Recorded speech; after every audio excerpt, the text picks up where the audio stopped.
All right, episode number 2. I continued to do it, so I didn't quit after episode 1. I guess that's a good thing of Motorvate, and still the season theme, women with drive, women that break barriers. I say badasses because I think that's a cool term. And I'm going to tell you a story about a badass bitch, that story that I compared myself to because my little nephew tried to call a little boy a badass bitch. We're like, okay, first of all, don't do that. That's not nice. But actually, badass bitch is kind of a compliment. So when I kind of think of a boss lady, that's the theme of today's show. I'm like, who would be a boss lady in NASCAR? I'm like, Kelley. So Kelley Earnhardt Miller with me today. Yeah, happy to be here. And I just... Perfect. I said, I know you've got a title at Junior Motorsports, and you're like CEO. I'm like, okay, boss lady. There you go. That explains everything. You are the boss lady. Funny. The nameplates that used to be old timey on your offices. I have one that says boss lady. You do? It's on my desk. Yeah. This was meant. That's what they call me. So. See, I love it, and it's a compliment. It is. I take it much like a compliment. Absolutely. Because I work with mostly guys, and so the shop floor guys and all, that was the term that they endeared me long ago, and it's stuck, and I love it. I think it's a great one. There's some friends of mine every once in a while, when I'm doing an event, I get in this like space. You've been with me with an event before, and I'm just like, okay, you do this, you do that, you do this. No hurt feelings. Don't complain to me about how many hours it's going to take. We're raising money for charity today. Let's go. And so they call themselves Angie's bitches. And it's not derogatory. It's just like, yes, ma'am. Yeah, you're get the boss. Done. Yeah, let's get it done. And so I wanted to go back to, okay, when did I first meet Kelley? And I don't know if you remember this or not. I do, because I was so impressed when it happened. When I took over managing Mike as his manager, it was a little chaotic. And because unfortunately we had discovered that somebody was not being a good manager to him. In other words, helping himself to his bank account, to Mike's bank account. Yeah. So it kind of happened in a matter of like 24 hours. Okay, now you're in charge. Well, one of the accounts that I had to manage at the time was Action Sports Image. And Mike had an agreement where he had apparel for Mike Skinner Enterprises. So like what our coach driver, pilots, myself, people would wear. And sometimes, too, I just wanted to have cool gear made up with Mike's name and number or signature to give to friends. Yeah. So when they come to the track or family, whatever. And I think I called and I'm like, I was kind of intimidated. Like, okay, I'm Angie Edwards. Then I'm Angie Edwards. I'm taking over Mike's account. I just kind of want to figure out, what am I supposed to do? And you're like, oh, I'm your account manager. And I'm like, oh, okay, what's your name? You're Kelley. I'm like, okay, cool, Kelley. And then I told Mike, he goes, it's Kelley Earnhardt, Angie. And I go, oh, crap. And he goes, no, she's cool. I mean, just like. Well, yeah, and I was still like learning my way too. Gosh, but eons ago. Well, think about it. This was 25, 26 years ago. So we were much younger, maybe still in our 20s. And the funny thing about it is, I remember I showed up in the office, and I don't know why. So I guess stereotypes I thought would be a fun theme too for you and I to talk about, especially you being the name that you have. A lot of stereotypes that you've probably faced, but I'm going to be honest. When I walked in, I thought, oh, gosh, she's probably going to be like, I got to deal with Mike Skinner's girlfriend. Wonderful. Here you go. Here's a tour. And nice to meet you. I got better things to do. But I walked in the office, and you had this, like, amazing display laid out on the wall, like everything hanging perfect. Okay, we could do this. We can do that. And I thought, first of all, not only is she nice, but she's organized and professional. And, I mean, I just remember walking away going, I want to be her friend. And look at us now. And I just thought that was so cool that even though you were Dale Earnhardt's daughter, right, and Dale Jr.'s sister, you were working. You were working, and you were taking it seriously. I mean, you were not taking it lightly. No, that was definitely instilled by our dad. We didn't really get the opportunity to half do anything, or rest on our laurels or our name or anything else. So, right away, we went to work, and Dad always put us kind of in arm's length situations. We never were right up underneath him working. So, we went to the dealership and worked under people and managers, and then there at Action Sports Image working under people. So, I had accountability to people, and I, it's funny because I think back about those times and being in those shoes. I managed Rusty Wallace's account, and I had to be in some very interesting meetings from time to time. I didn't know because that you had to do Rusty's account too. I did. And, Rusty was funny because he was always like comparing himself to my dad. Yeah. And like, well, you do this for Earnhardt and you did this. And, I would be in those meetings and I'm like, yes, that's my dad. Yes. And, you always just had to go back to, and I mean, this just helped me the whole time. And I think really working under other people and not in our family business, even though, they were entities owned by my dad, but we didn't get away with anything. And we had to get there on time and show up on time and do our work and do all those things. So I was just, brought up that way. And so that, I had to be accountable to people and I wanted people to think that I could do a good job. I wanted to show them I could do a good job. And so, you weren't going to get anything less than professional Kelley. You don't get anything less than that these days either, really. I was going to say, you haven't changed. I can guarantee you that. One thing that I always love whenever I call you, and it has to do something with a business question or a favor, or can you get me this contact? Or you always respond promptly, quickly, and I always know that whatever answer you give me is what you really do believe. Like, I can't help ya. Yeah. I can't help ya. No, we can't do that. Or that's a great idea. Call this person. But it's nice to know that someone can just be to the point and check it off the list. And then I can check that question off my list and move forward. And so I've always admired that about you. And it's so crazy because in this industry, I just want more people to be like that. Well, I was getting ready to say the hard part of being that way is the person on the other end. Mm-hmm. And so I know the same thing about you. I know that you take it like it is. You know the deal, you know the drill, you know how it works, and you're the same way. I mean, you are the same way. And so it's very much a two-way street to have that kind of relationship and to be able to, be honest and because I'm a people pleaser. I want to help everybody. I mean, I'm a helper. I'm a people pleaser. I'm an Enneagram 2, even though I'm a type A. I'm a helper. And, I walk myself right into situations where I'm like, what? I mean, I want to help, but wow, I really got in deep on this one. And ding, ding, ding. yeah. That happens to me often. And so when you can just let people know, I mean, and I've just learned that over time that I can't be everything to everybody. And so just given an honest assessment of whatever it is, what you can help with or what's out of your reach or what's not, or, is important. But it definitely is reciprocal. I get asked about working with family in that environment and things like that, and it's the same thing. I mean, you have to be able to work in the professional setting and then keep the personal thing aside. And same thing in friendships and relationships, we've hung out in a lot of situations as friends and having fun. And we look at each other as professional businesswomen. Mm-hmm. And so, you always have to keep that, but it's not always easy when the other people don't reciprocate that. And sometimes I feel like, and I know we're focusing on women, and I've been very fortunate in the garage where I feel like I've had way more people be respectful and kind to me. But there have been some instances where I've been like, are you kidding me? Did you really just make that comment? And I feel like I've almost had to work a little harder. And I think you would too, just being a woman and then also having their Earnhardt name. Yeah. People ask a lot about that situation, being a woman. How do you have to work? And I mean, I don't like to focus on that because I want to just be the same as the other people sitting at the table, Correct. Whether you're male, female, or whatever.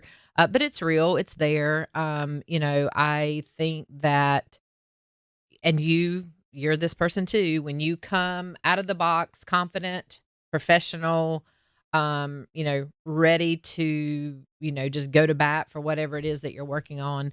I mean, that goes a long way with people and those kinds of stereotypes and comments and things like that. But you still get them. I'm just like you thought for me when you were going to first meet me, what was I going to be like, because you had this name Earnhardt. I mean, we dealt with that growing up, how spoiled are they? How rotten are they? What did they get handed? All those kinds of things. And that's normal. I think there's a lot of grace that people need to have in that situation. But I'm going to stop you there. That's a great, I love that. Have a little grace. Yeah. I mean, I'm a it's human. So much needed. Everybody is. Yes. We have no idea what's going on in everyone's world. I mean, you were telling me stories this morning about trying to get down here and, traffic and car and this, that, and the other. You just don't know what people are going through. And you just don't know. You don't know if they lost their best friend yesterday, if they, you don't know good and bad. I mean, Sure. positive and negative, right? And so I'm a big believer in grace. And I'm not quick to assume. Sometimes people tell me, oh, well, you've got a lot of excuses, or, you don't handle things right away or whatever. But, I just believe that people can learn and they can be mentored, and they want to. They want to learn more. They want to know. You'll have those people that don't, but for the most part, I like to be a mentor and a helper, and so grace is a big part of that, because nobody's perfect, nothing is perfect. I've never thought about thinking of that word grace. And so now I'm going to totally see, this is why this is a great podcast already. I'm learning so much in episode number 2, but it's such a simple thing. And sometimes when I think of grace, I think just smile at somebody. Oh yeah. When you approach them, instead of, I talk to everybody I pass. Yes. Everybody. I try I don't care who they are. I try to smile too, just to kind of, and then you'll see some people go, "Oh, she just smiled at Exactly. me," and then I feel even giddy about. I'm like, "Oh, look at me making people happy." I know. But it's so easy. Why do we make things so difficult sometimes? And I mean, we already are in a very stressful situation. We were just laughing and talking to Alba Cologne, who's with Hendrick Motorsports, and of course they're trying to get in the championship. You have drivers in the Xfinity Championship, where 2 races ready to go, and everybody's kind of on edge. And like you said, if you could just give a little, competition and grace don't go together. No. Well, that was going to be my thing. How do we do that? How do we do? So maybe just leading up, but then when we get to the competitive time, we need to get our game face back on. A whole different being an athlete and being competitive. But, I just think in life in general, grace is extremely important, and should be part of everybody's every day. And I think one of the things too, it has to be, well, first of all, let's go back. You did the Action. Where did you go work after Action? I'm trying to remember. After Action, I went straight to Dale. You did go straight to Dale. Yeah, we got bought by Fred's company. Then my dad passed away, and then 6 months later, I went to work for Dale. Okay. Yep. So not similar, nowhere near similar situation, but you kind of went to go work for your brother, and I don't think you were really planning on it at that time. And then I wasn't really planning on managing Mike. So now I'm managing my husband. You're managing your brother. Let's talk about family dynamics of that and separating. How do you separate? And I guess this is where the lesson on, women are so emotional, and I'm thinking, no, you boys are. I know. It's so funny because it's funny to me because Dale and I, we have, I think, just a very unique relationship, brother and sister. The fact that we, from really age like 4, 5, 6, had to lean on each other for everything, between divorced parents and new step parents, parents that live 6 hours away from each other. All of those different kind of dynamics really forced us for this bond, and particularly me being the older one, doing things, acting as the mom, and giving and mentoring and showing and all those kinds of things. And I was always the person that Dale would kind of run to. So coming to work for him in that situation too of losing our dad was huge. Yes. And so coming to work for him, really it was easier family dynamic wise, because he just looked to me like Kelley's got all the answers. Yes. And I'm just going to go drive a race car. I want to drive a race car. And that's, he's said that a few times. I want to drive a race car, and Kelley can handle all this other business stuff.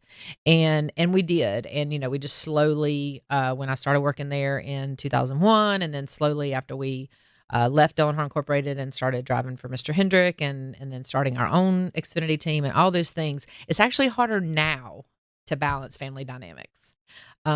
Because, now Dale's married, he has kids, I'm married, I have kids, we have different lives, still trying to do the same thing from a business perspective. But when I was young, it was career, and focus.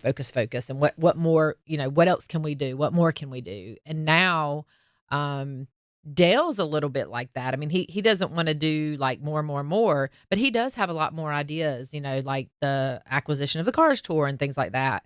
And it's like he's in this second life of his after driving a race car. He's now gets to be more of a business person, and he likes it. He loves it. And he's in our office, and so now, he is showing up more in the office. Yeah, and it's more, conversations that we have to have, which can lead to more things that we disagree on or agree on and all of that kind of stuff, and it's not bad at all. It's just like, it's different 25 years later experiencing that. We didn't experience that in the beginning. I think it would almost be like, hey, before I was handling all this just fine without you. Well, and I made the mistake of saying that not too long ago. And I didn't mean it, No. I didn't mean it in a bad way. And, but yeah, I didn't have to ask a lot of things. We shared what needed to be shared for him to do the job that he needed to do on the other side. Now he wants to know more of the underneath, and it's great. I want him to know more. Yes. But sometimes he'll have opinions on it, and I'm like, but that's the way we've always been doing it. And he's like, well, I don't care if that's what we've been doing, and I'm like, but it's worked this way for 25 years. Don't screw us up now. And You're messing up my but it's direction. okay. It is. It's okay. And so it's actually, we probably, I remember times when we would be interviewed and they would say, how does the family dynamic work? And we're like, oh, we work great together. And, now I can think of situations like, oh, well, okay, we disagreed over that one. And, we disagreed about that one or this, that, and the other, or something. So something that was kind of funny is I remember when I first took over managing Mike, he was, I don't know, we were arguing or fussing about something silly one day, and he goes, what are you doing all day? I mean, it's not like I'm getting a lot of sponsors or deals right now. And I remember I was so mad. And this is where I let the wife come out and not the professional business manager. And I was like, you want me to let you know what I've been doing for the last month? I've been told no. You know how hard that is? Yes. And I go, and especially when it's your husband, not only just Yes. who you work for, but when it's your husband, I'm like, that's what I've been doing. I've been saving that. I'm not telling you that. I don't want you to know that people don't want you. Yes. Because that hurts me. Yes, To tell you that. And that's what I was wondering. I mean, not that it probably happens. You're probably telling more people no, but I mean, I'm sure you've been told no before, and sometimes you take it personal. No, you take it real personal, and it's funny that you bring that up, honestly, because we were this recent announcement that we made with Anheuser-Busch. My first foray into talking to them about us bringing the 8 back and them coming on board with the car, it didn't go the way I wanted it to go at first. And but I didn't give up. I was like, okay, we got we got to talk more, and they have to share more, and let's see where we can get on the same page. And when I told Dale that the first stuff, I was like, well, I got an email back, and this is what it said, and he's like, oh. Yeah. It's like, really? What? Very disappointing. Like, why wouldn't they like this? Yes. But nowadays business stuff gets in the way Mhm. of even if things, but we got all that settled and it all ended up perfect. But, it's a lot more personal. And, I didn't ever have to share a lot of that kind of stuff with Dale before. And like we were always thrown more than we could actually handle. Mhm. And then in today's world, we work very hard for Junior Motorsports to get sponsorship and keep sponsoring. You hear 99 no's and 1 yes. And the yes that you hear is yes with a lot of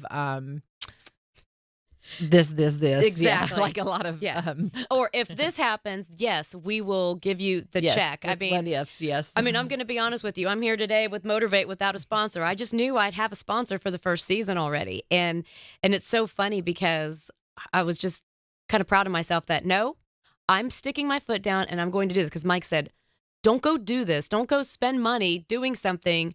And I'm like, but it means a lot to me. Yeah. I always say too, you got to spend money to make money. So. Yes. and that's what I said. I'm going to do this. I want to do this. It's important to me. I've had that gut feeling, that intuitive feeling that I've been wanting to do it. So I'm going to do it. Everything's going to work out in the end. And sometimes I just wonder, and I don't know if Dale's like this, and Mike's getting better because he's getting older. So he's like, I'd rather play golf anyway. But sometimes I feel like, okay, this one's more about me and not about you. Yeah. No offense. But this is something that is important to me as a person. And you have to have that. I mean, because people ask you to do things. Drive. Well, Yeah. I mean, you've got Wyatt racing too. Yeah. So, I mean, that has to be a balance as well, your son. I mean, because, he's out racing and you guys are doing some grassroots racing. Yeah. Well, there's got to be something in it for everyone, so I think about that at Junior Motorsports quite often is what is this what is this going to mean to our employees? What is this going to mean to this person? What is this going to mean to a driver, a team, a dad, or whatever, the scenario? And you need to check all the boxes because everybody has to have an investment into it, right? And, this show for you, I mean, and it's not always about money. Thank you. It's not always about money. Yes. Does it make the world go round? Absolutely. But so much more can come out of this. And, obviously you may not be in a position to do it forever without a sponsor. That's true. But you got to have that leap of faith and, you have to show the world the reason why they should believe in it. Right. And so that's what you're doing. And sometimes you got to just make things happen. Yeah. You just got to go out there and prove to the world that, listen, you might not think I have the credentials to do this, but I know I do. So let me just prove it to you. Yep. And let me show you. Let me show you. Right. And that also has brought up some thoughts. Like, I'm just wondering if you ever had a challenge where people have maybe called and said, well, we know you're his sister, but can Dale just call me? And you're going, no, we have that happen. yeah. Because it's funny though, because I hate when Dale does that too. He'll say, so this is my sister, Kelley, and in a certain situation, like I'd rather be like, well, this is my CEO, business agent or whatever, and so, yeah, but, yeah, I mean, everybody wants to get to the exact person because they think that you're a wall or you're somebody that's blocking something. But ultimately, and when they get to Dale pushes them back to our office, and because now it used to not really work that way, but now a lot more people, he's receptive to a lot more people dealing directly with him. And then when they deal directly with him, he has to remember to keep us included just because, we're balancing a lot of partnerships, a lot of relationships, a lot of situations. Communication's free. Yes. Yeah. That's the only thing that's free in racing or racing business is communication. Exactly. So, he has to get us back involved. But, yeah, I mean, there's definitely those times when they want to get straight to the source. And it's so funny because that happened to me or people ask you for people's phone numbers like that, like people wanting me to like introduce them to Mr. Hendrick or something. And I'm like, well, I'm going to introduce you to his assistant. Yes. First. Yes. I'm going to go through the right channels. Yeah. I mean, I do have his number. Yeah. But. Yeah. But this is not something, and you going back to what you said earlier about being honest with people, I tell people, that's not something I do on a regular basis with Mr. H. I love introducing and making connections, but I'm going to make the connection where you need to start, and I know it doesn't work that way. And, I'm not going to reach out like that. And, cause and this, everybody thinks, oh, well, you see Dale every day and you talk to Dale every day and y'all talk about everything. Y'all must should talk about everything. And it's like, no, we get, maybe an hour or two a week, to really go back and forth on business or go back and forth on situations. And so I'm not going to use my valuable time with him to look at this. We're going to go through the right channels, and then when it, can get to his level, it can. But I'm not gonna ask for that, or obviously in our business, people ask for a lot of free stuff or this, that. Yes, exactly. You have exactly. a connection for this, or I just got for that. I just got asked for hot passes this week for we're getting ready to go to Martinsville. Well, can you get me hot passes for Martinsville? And I love helping people. I do, but I'm not the week of, because now I got to call a favor. Right. That's a special favor. Exactly. And to be honest, honest, there's only so many of those. You're not going to burn them up, Exactly. right? I mean, and I think the older we get, we realize we know that. Yeah. We know that, yeah. and you kind of know what's kosher. I mean, there's been people like, oh, because Mike will always be like, oh, Angie knows Kelley. They're great. They text all the time, and I'm like, well, we're not texting business. We're usually texting funny stuff, yes. or hey, did you know this happened to so and so or whatever? But and it's so funny because I feel like, and I don't think I ever vented this. I probably should have vented this to you when this happened to me, because when I went to go work for Ryan Newman, I thought it was really cool. Out of nowhere, I get this phone call from Chrissy. She goes, hey, can you and Mike come have lunch with Ryan and I? And this is when they were still together. And so I'm like, okay. And I thought, oh, she's going to want me to do a charity event, because that was kind of like my forte at the time. But Mike was, retiring. And so we went to lunch, and she just said, listen, Ryan needs a strong woman to manage him because he's a handful, as you know. And Mike, I know you're retiring. Would you consider managing Ryan? And I was like, really? Wow. I thought, and at first of all, I thought, how classy that they brought Mike, because they wanted. Yeah. And Rusty Wallace did the same thing when he asked me to do the Rusty Ride last year. The Rusty Ride last year. He called Mike and he goes, "Do you mind if I call your wife?" And I thought, that's classy. I kind of felt that was I like cool. It was not like they didn't need to get permission. They just wanted to say, "Listen, I'm going to call your wife about this." Yeah. So I liked how they approached that. So when that happened and I took the job to manage Ryan, I was out to prove that, listen, I can manage someone besides my own husband. Mm-hmm.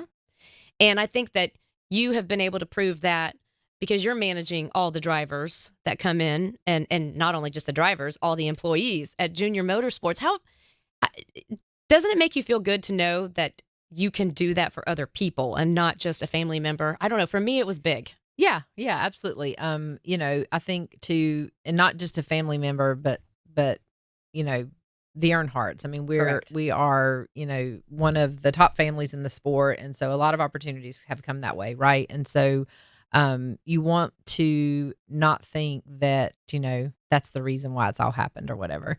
And so yeah, running Junior Motorsports, helping Mike with Dirty Mo Media, being a good ear and a sounding board and advice, and that's just what I love the most about what I get to do. Really, people say, "Well, how did you learn to do that?" or this, that, and the other. I mean, I am the daughter of Dale Earnhardt, one of the most smartest, common sense people in the world. Exactly. Didn't need an education to do the kind of business deals that he did, and really, ultimately, it's just about having good common sense, and then being motivated to want to achieve something and want to have success, and not being mad if you're not given it. Yeah. Right? Yeah. Like you're going to go after it. I'm going to prove that I can do it. And so running Junior Motorsports and doing all those things, the biggest compliments for me are if we have employees, especially on the JRM side, because it takes a lot to manage 130 people, and it takes a lot to manage them in a business model that, isn't always favorable. We just don't have money, falling out of the trees to where we can, do the best that we can for people. But, they want great compensation. They want great benefits. They want have fun. They want to have great morale and all these kinds of things that the way we want to treat our people. So I love the compliments for me are hearing those people that, might leave our organization because we're a stepping stone organization. There's a lot of great people that have been with us for a long time that just don't want the stress of racing. Cup racing, but there's a lot of people that come through that are growing and that want to learn and that want to get to that level. So it's always great to hear I miss the way we were treated there, or I've never been in another organization that treats their employees that way, or we just had a Halloween pumpkin carving contest, and I saw somebody on Facebook, right? I sure miss those days because they don't work for us anymore. And, just to be able to make that impact on people and do that is just really, what drives me. And so I love that, being able to work with a lot of different people and being able to have that opportunity to do that, not just my brother. It's funny because this is the thing I think I didn't tell you this because you probably would have helped me throat punch the guy if you would have heard it. I'm sure you would have. A lot of my female friends would have done this, but I remember I was over at Stewart Haas Racing, and I can't even, honest to God, I can't tell you what this guy looks like, what his name. I don't even remember because I just remember I was like, at first I was just like, shut up. But Ryan was going, okay, this is my new manager, and he was not going around like, this is Mike Skinner's wife. He was like, this is my manager, Angie. She's going to take over from Mary when Mary was leaving. I'm like, okay, cool, and introducing.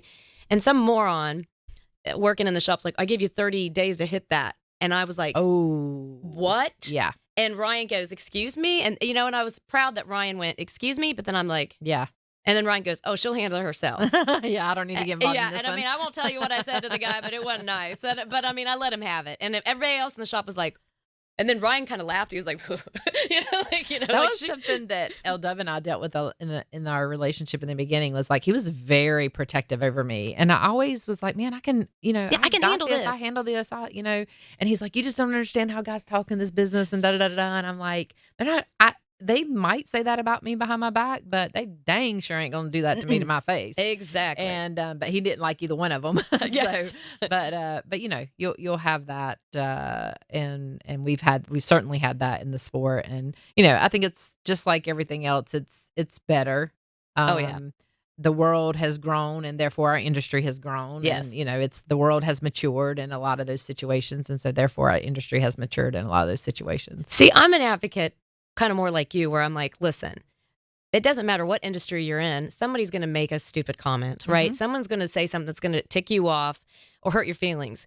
And if you need to show your confidence, you just deal with it. You have to address it right away. You address it right away. You don't go run and cry and I need help. I mean, unless it's something that's really terrible and you need help, that's one thing. But if it's something where you can just look at somebody and go, I think what happens though is that people are unsure how to address it, because you're the first, a lot of the times the first things that come to mind are the wrong things to say or the wrong ways to handle it, right? Because you get mad and anger pops up and these things pop up. And so I think so many people are just not sure of how to handle it. And, I'll deal with this in the office from time to time. They'll say, well, when I talk to this person, it's like, they say this to me and they treat me this way. And I'm like, why are you telling me about it? You need to tell that person about Correct. it. Well, I don't know how to say that. Well, I said, well, this is, if you want to, like, there's all kinds of ways you can do it. I mean, you can do it and you can throw out the anger and the this, that, and the other. Which and is not the way, by the way. A few things that you might regret, but, there's ways to ask questions to find out and get what you need. There's ways to tell them how it makes you feel. Ask them a question, put the ball in their court, why, when you talk to me, do you always say this or whatever, and they'll be like, wow. Well, so I have a friend I went to college with, and she's extremely intelligent. She has a doctorate, and she says, I call that a bully. When someone does that, they're insecure, they're trying to get attention, whatever, right? She goes, you tease a tease. And I'm like, what do you mean you tease a tease? And she said, if somebody says something like that to you, come up with something to come right back at and say in a calm manner, don't yell or scream. Like that day I was pretty hot. Yeah. But she was like, look at them and ask them a question. Like, I'm sorry, what would make you say that to me? First of all, you don't know me, but are you just that miserable? Or you're having a bad day or whatever? But that really? Yeah. Did you really need to make that? Because that didn't make me feel good. No, and absolutely. And she goes, because when you do that, it usually puts the fire out pretty quick. It does. But it was so funny because I remember I made the mistake to let my husband know that happened. And like LW, he's like, I'm going to drive my car down. And I was like, no, you're not. No, you're not. And I remember a couple other things happened. And Mike said the same thing. You don't understand what people say behind your back. I'm like, I don't care. Yeah. Are you saying it? Because if you are, I'm going to care. Right. Right. The people that I consider friends, if they say it, I'm going to care. And I think it took, we were in New Hampshire, and he came with me that weekend to the racetrack. And I remember we were sitting in the hotel room, and he's like, I really want you to quit this job. I'm not comfortable with you traveling alone on weekends. I see the way the guys look at you. And he was saying all these things. And I think I started crying finally, like my emotions. I was like, Mike, I have to prove that You're taking this away from me. Yes, don't take this from me. But I had to stand up for myself. And I think that's important for not just women, anybody to hear, right? I mean, stick up for yourself. Yeah. You can't have some grace, right? Like with other people when you talk to them, don't yell and scream. You're not going to get anywhere that way. But if it's something that you truly want to do and you believe in it, you have to stick up for yourself. It's and easy. it's a difference. Common sense. It's Hello. common sense. What your dad always had, right? Yep. And, the old where there's smoke, there's fire and all those things. I tell, people say, asking about women and how'd you make it this far and da-da-da-da. And I'm like, man, it's just really simple. Dress for the part. Mm-hmm. Be confident in the room. Hold your head up. Shake. Give a good firm handshake, Yes. I mean, there's just so many things that like will set you apart right away.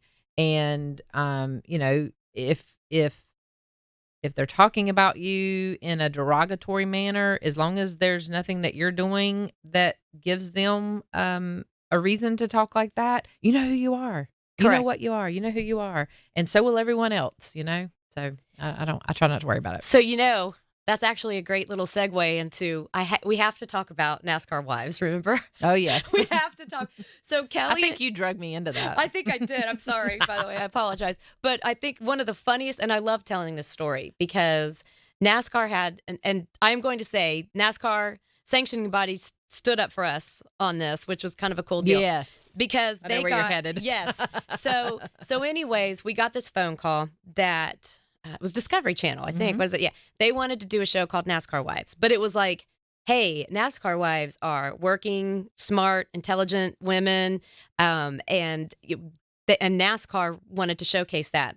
So they had you, uh, see me, Shayna Delaney Mayfield. Harvick. Yep. Shayna.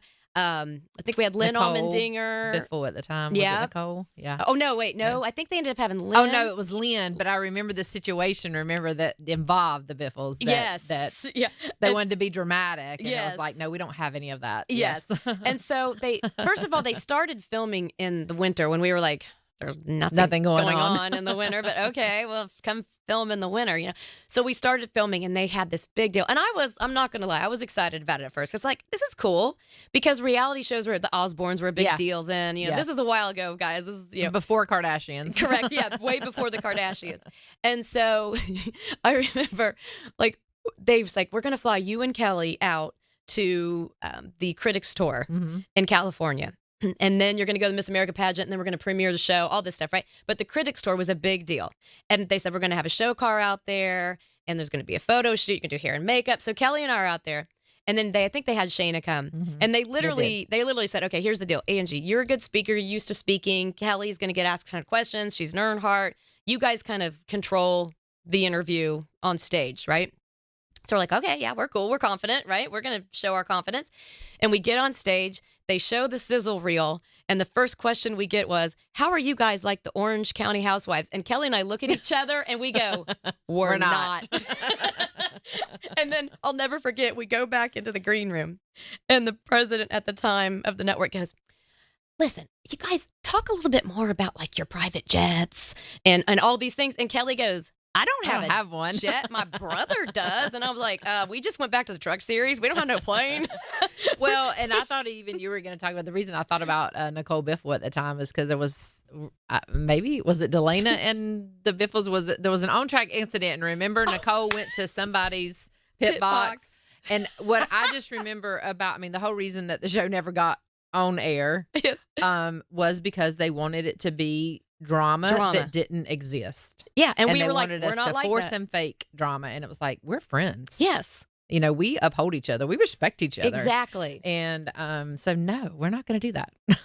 And I'll never forget. It was so funny because I think they even had us do like a lunch. Remember, and you can see why we never made it because look at the Kardashians, look at all the Housewives shows, look at all this stuff, and it's like, who are those people? Yes, yeah, we are not. Are they like real that. people? Yeah.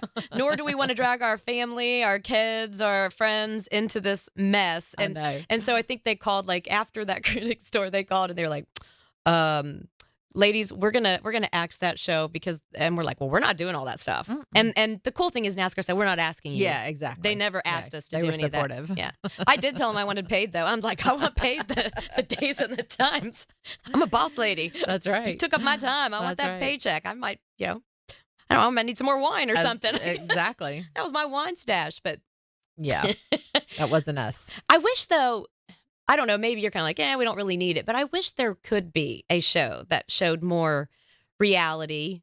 Well, Netflix last year did a show with NASCAR. I thought the Netflix show was really good, and I think that's coming back. But that I thought that was good, and it was pretty tasteful. And I didn't think there was some cussing and things in there that I didn't like watching with my kid. But I agree. In general, it was good and showed the realness. And that's what you really want to see. The problem with that is that, I guess you would just have to you need to be with people kind of 24/7 because you don't know when the real situations are going to, life is, I was just thinking about the Housewives and all those people. Are they real people? Like, do they just lay on the couch and nap during the day sometimes? Or do they go to work? Like, what do they do?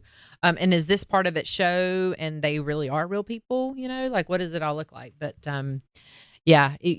you would have to follow me around 24/7 to then get those glimpses of those times. I don't create them. That happens now when they come to film B-roll or this, that, and the other at the shop. And they're like, well, we want to come film your whole day. And I'm like, but you don't realize that maybe, I'm working all day. I'm there 8 hours, but maybe an hour to an hour and a half is like really intense meetings or a situation that you might want to get on camera that might show the realness of something. But the rest of it is like back and forth, this and that, person in my office, like I'm all over the place. I'll be running to get lunch. I'll be running to get a kid here. I'll be running to pick up something here. It's all over the place. And but it is the real stuff. Yes. Well, and I guess maybe that's what they think. Like real life is not. I just had an epiphany because it's almost like maybe real life is not as exciting as y'all think it is, right? I mean, on track action, that only happens for a couple laps out of 400. It's not every single lap. No.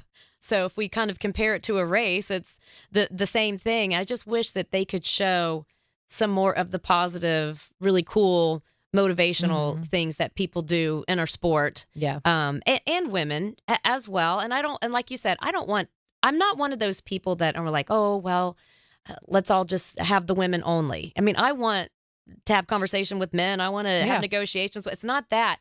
But I do feel like the more we help one another, the stronger we can become, and maybe encourage other women to kind of have the guts to do the same jobs. I think that's what people want in the world, I think.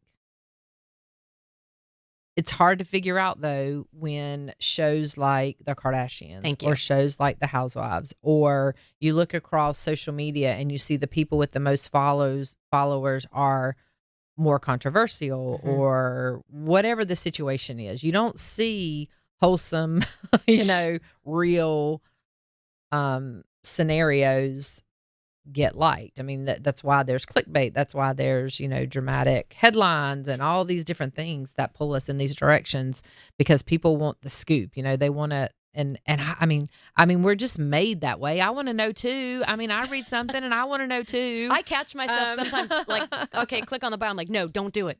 But I want to know the why. Like, I don't want to know the dirt. I want to know why it got to the dirt. Yes. I mean, seriously, that is true. I mean, it's so true. I don't want the dirt. I don't like the dirt part, but I'm like, wow, what made it go that way? What made them make those choices? Why did this happen or whatever? I want the story. And so yeah, it's a really a hard concept for me to understand why certain things are so popular that are so wrong or controversial or messed up, or we wouldn't really live that way or whatever, versus trying to do something that's motivational, that's wholesome, that's, oriented in a positive manner, and that people won't. And that can encourage people. Yeah. Because I'm with you. It's like Mike and I started this crazy YouTube channel. Well, it's just Skinner Roundup. We're so creative. Our radio show's Skinner Roundup, our charity was Skinner Roundup, and our YouTube is Skinner Roundup. But I'm thinking, I love what we do. And we have people that follow the show, and they're like, and it's RVing. It's us doing our RVing. And I think I follow you. Oh, thank you. Thank you very much. But it's like, I think that we have some really fun stuff love it. that comes out. But I'm like, why can't I get any more damn followers? Right. But I'm not going to buy them, and I'm not going to do clickbait to get them. I'm refusing to do all those things. And so I guess I just have to settle that. I kind of have this joke. I want to write a book called The Middle, where, the middle's fine. It's okay to be in the middle. And they're like, what do you mean? I'm like, well, I don't know, because I feel like I've never really been like one of those people that have always experienced like the best or at the top. So like, let's say stupid. I played soccer growing up. We never had the team that went to states or nationals, right? We were okay. Yeah. We did okay. But, I played in college, but I wasn't the best player. It just, things like that. Even like with Mike, sometimes I think, oh, if he could have gotten with this crew chief or done this, all these wonderful things could have happened, but it didn't. But you know what? We've kind of been stuck in the middle. It hasn't been a bad place to be. I don't have the most followers when it comes to NASCAR thing, but I feel like the people that do follow me, or the people, if I do put something out on social media, it's a positive message. I'm not going to air my dirty laundry out on there. And if I make maybe 5 people happy, I should just be satisfied with that and not worry about the millions, right? Yeah, I think that's I'm definitely that's where I am. But it is a hard concept to follow when you want to do something like this and you want the world to know about it, and you know that there's so much good in it and positiveness in it, and people can learn and share. And it's like, where are these people? Why can't we? Where's this it not going? that Where are we going? Where are we going with all this? So what's going on? We got to talk a little bit about Wyatt, because yes, you're the CEO of Junior Motorsports, but you also have you're a mama, and I'm going to tell you that I took Skinner to Crandon, the off-road championships this year in Crandon, Wisconsin, and the Ultra 2, Ultra 4 trucks. And I saw that Wyatt was there and UNLW were there. And I'm like, oh my gosh, that's so cool. And I'm just going to be honest with you. I know that he wins races because I'm on friends with Facebook, right? So I see trophies, but I didn't know how good he was. And Mike's like, holy crap, he was on the wheel. And it was so much fun to watch. I have to be emotionally invested to like root for somebody, right? Yeah. So for me, I was like, oh my gosh. And I was in the media room, and I'm like, he's only like 11 or something. I don't know how old he is, but he's not even a teenager yet. Not yet.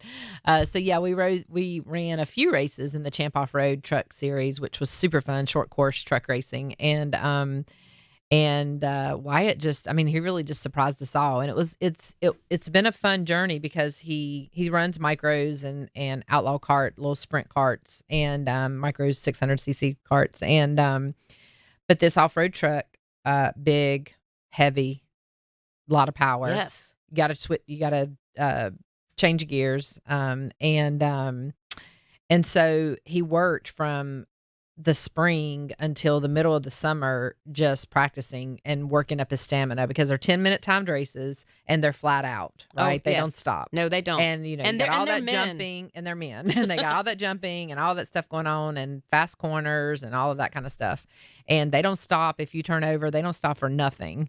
And so Wyatt really worked up to that. And so we ran a couple races before Crandon. Crandon was amazing. I invite anybody to go see that racing. I mean, I did not know it existed. I didn't either until 2 years ago. It was so cool. And we'll be back on that next summer for the entire season. So that'll be a lot of fun. But you are. So you're going to. Oh, yeah. We'll do the whole season with Wyatt in the, I guess we were in, well, where were we? In the Pro Spec. And then I don't know if we'll do Pro Light or Pro Spec. But anyway, it was a lot of fun.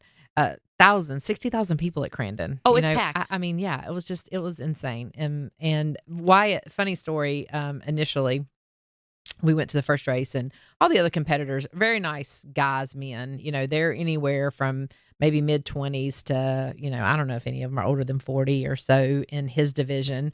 And very nice to him. You know, they're just like looking at him like this little 12-year-old kid. And then he podiumed with them in the very first race. I loved it. And, you know, I mean, there's 8 or 10 trucks out there. So, you know, it's, I mean, it's good and competitive. And there's 4 or 5 trucks out there that are just going to kick butt and got it all together. And, you know, then there's other trucks out there that maybe don't have the best budget, or maybe they're just regional in their area or whatever, and just toying with it or whatever. And so he podiums with them, and then they're like, oh, okay, we got to take this guy more serious. Yeah, this kid, we got to take a little more serious. Yeah. Well, he was, and I'm telling you, but if it you was a lot of guys, fun. I invite you guys to Google It was so fun. Crandon Off-Road, Yes. Pro Stock, and what you guys were in the We were in the Pro Spec. Pro Spec. Yep. So just a spec Chevy engine, and it's a manual, and just really fun. I mean, you know, those trucks are built like an army tank on the inside. Yes. And you take all the metal off of them, which they do throughout the whole weekend. They take it off several times. or it falls off on the Or track. it falls off. And I'm like, why do they let the sheet metal fall off? But that's the easy thing for it to do, right? And it's just like very little riveted in all these different areas. And but really a cool machine, and great people, great festival like atmosphere, camping. I mean, gosh, there were like 4,000 or 5,000 campers there. I mean, You know, it I was do have my own crazy. glamp ground there. Yes, it was because I'm doing crazy. stuff with Mav TV. So next year, I am upgrading the glamp ground, where I believe Wyatt was fishing a lot this year. Yeah, he was. He and all the kids were out there. And that's the other thing I love about it is like a daytime, afternoon, right into early evening thing. Mm-hmm. And so, you know, dirt racing in general is a night thing and a late thing. And so you can really get your schedule off. But it was a lot of fun. And we're excited to see, you know, what it can lead to and what else we can do with it. I'm glad that. So I'll have to follow that, because Yeah. we're supposed to go back. I usually sell some sponsorships for Mav TV for that event, and with Marty Fiocco, who puts on the event, and the Flannery family, and it's just so much fun. And it was Mike's first time there too, so he was like, "What in the amazed. world is Yeah. this?" I mean, he was even impressed, Yeah. right? And so I was doing some social media little interviews for Mav, and when I saw that Wyatt was there, I'm like, "Hey, Kelley, can I come interview Yeah. Wyatt?" And you're like, "Yeah. Let me figure it out." So I show up, and your husband LW goes, he's running a little late, you know. He had to brush his teeth. We were dying laughing, you know. Big time interview. You Well, know. and as for a 12-year-old, that's hard to get them to do. It's like, Yeah. are you going to take a shower today, and are you going to brush your teeth? It was good. That was good. All right, so I'm going to do a little bit at the end of each Motorvate, and because you know I'm gimmicky and geeky. I'm glad I got here a little early, because I might have got to hear a little bit so I could think of something. Okay, good. So you know. All right, so Maybe. we're If you we're don't gonna, change it up on me. Yeah, nope. It's gonna be the same. We're gonna look in the rearview mirror, and if you look in the rearview mirror as the dump truck's going by that we can hear right now, We're cracking up. We are at Charlotte Motor Speedway. Feels like they're driving through the building. I know. I was going to say, who knows what's going on? Track drawing, maybe.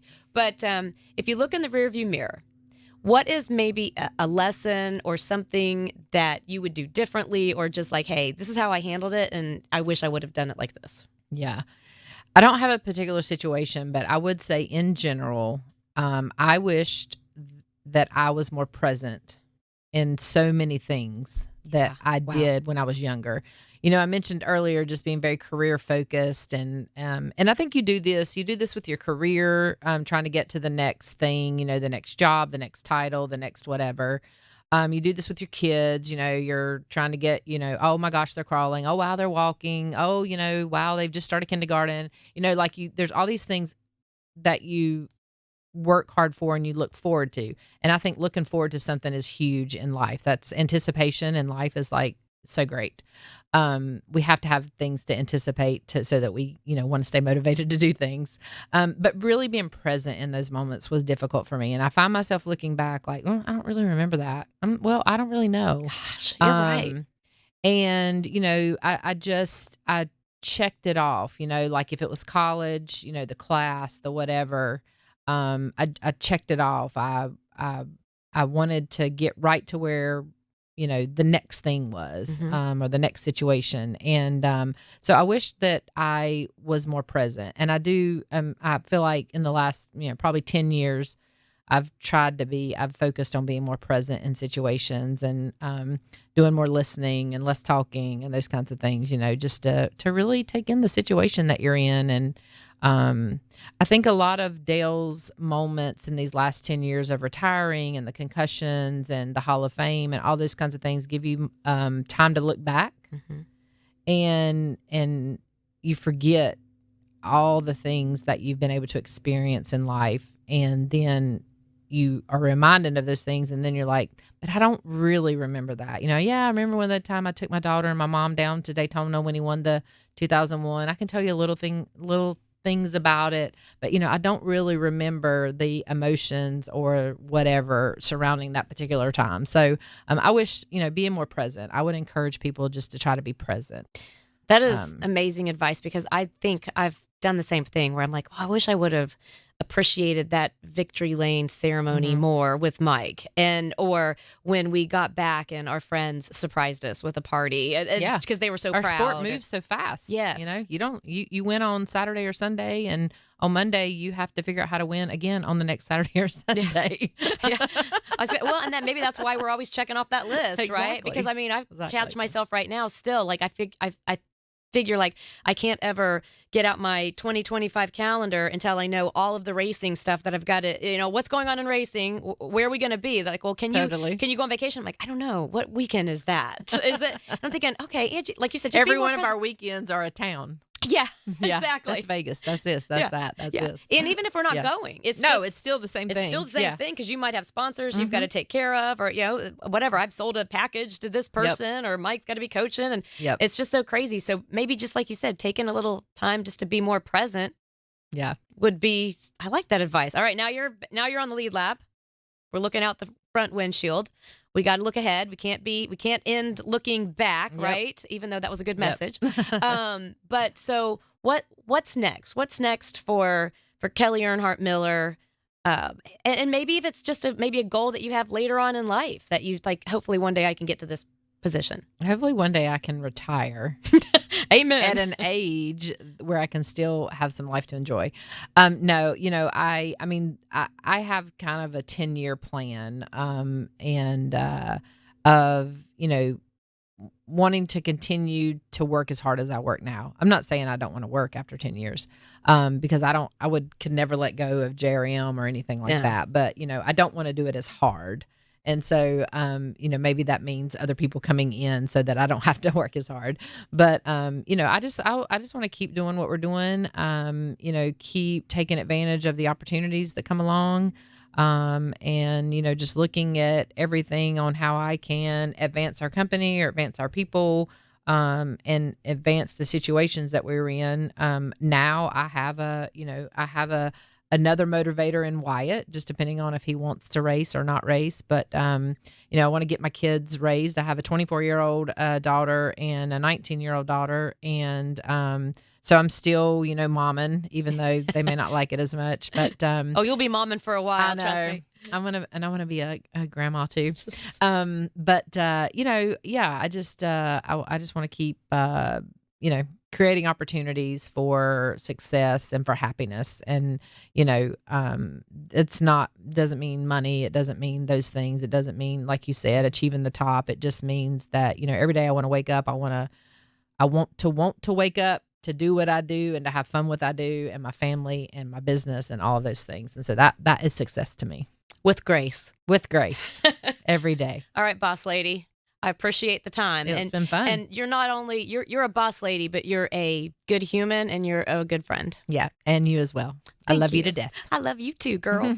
That's all the time for this episode of Motorvate. Don't forget to subscribe wherever you get your podcast. I'm learning all these things right now, Kelley. And make sure you make some comments, give us some ideas of people that we might be able to talk to in the future. But more important, always motivate.